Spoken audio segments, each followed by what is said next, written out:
Halo semua, selamat datang kembali di Kisah Channel. Pada kesempatan ini, Kisah akan membahas sejarah awal mula terbentuknya Partai Komunis Indonesia.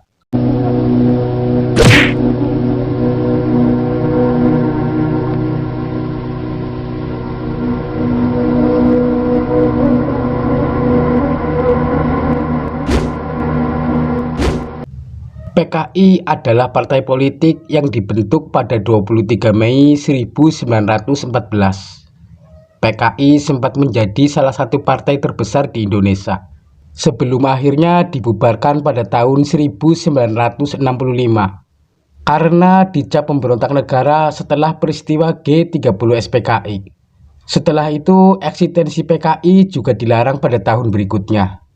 Lantas, bagaimana sebetulnya sejarah lahirnya Partai Komunis Indonesia? Berikut penjelasannya.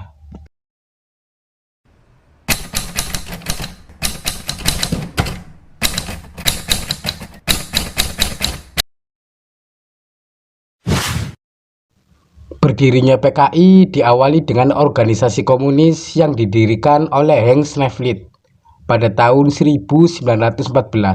Yaitu Indisi Sosial Demokratis Vereniging atau disingkat ISDV. Pada awal pembentukan, ISDV memiliki 85 anggota yang berasal dari dua partai sosialis Belanda, yaitu Partai Buruh Sosial Demokratis dan Partai Sosial Demokratis yang bergerak di Hindia Belanda. Sneevliet mempunyai sebuah misi untuk menanamkan paham Marxisme komunisme terhadap perjuangan nasional Indonesia. Salah satu cara agar misinya dapat berjalan adalah dengan menyebarkan pahamnya lewat organisasi buruh kereta api di Semarang. Selain itu, Sneevliet juga menyebarkan paham komunisme lewat organisasi Sarekat Islam atau disingkat SI, organisasi besar di Indonesia saat itu. Sneevliet menyebarkan pemahamannya lewat Semaun, Alimin, Darsono, dan tokoh SI lainnya. Sejak bertemu Sneevliet pada tahun 1914, Semaun langsung tertarik dan mulai belajar membaca serta bahasa Belanda. Segera setelah itu, Semaun menjadi sekretaris ISDV di Surabaya. Kemudian pada tahun 1917, Sneevliet bertemu dengan anggota SI lainnya, yakni Darsono, yang kemudian juga ikut bergabung.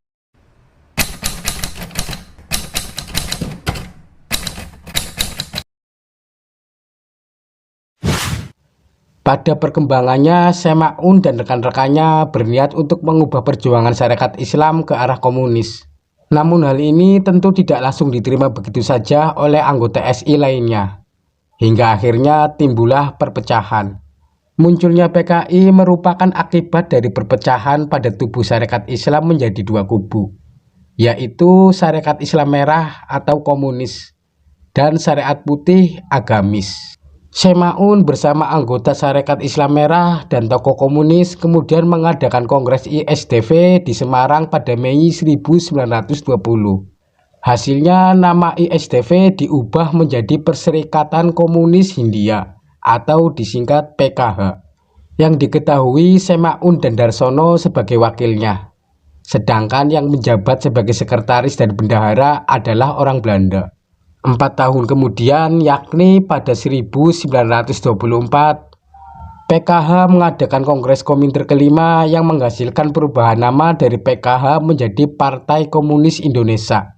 Sejak saat itu, PKI terus memperjuangkan kemerdekaan Indonesia dengan menentang kolonialisme Belanda. Akan tetapi, cara PKI melawan kolonial Belanda terkenal radikal dan condong anarkis. Sejak berdiri, PKI terlibat dalam beberapa pemberontakan. Salah satunya peristiwa PKI Madiun pada tahun 1948. Untuk menghentikan pemberontakan PKI Madiun 1948, Kolonel Nasution melakukan operasi penumpasan pada 20 September 1948. Pemberontakan PKI di Madiun tidak menghentikan dukungan dari sebagian rakyat Indonesia. Pada tahun 1955, PKI ikut pemilu dan berakhir menduduki posisi keempat. 2 tahun berselang, Partai Masyumi yang merasa tersaingi menuntut agar PKI dilarang. Tidak berselang lama terbentuklah Pemerintah Revolusioner Republik Indonesia atau disingkat PRRI yang ditugaskan untuk menangkap ribuan kader PKI.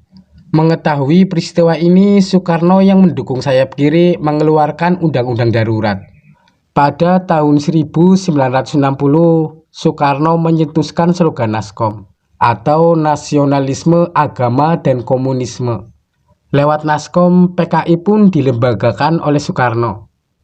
Namun PKI akhirnya dibubarkan pada tahun 1965 setelah peristiwa G30 SPKI.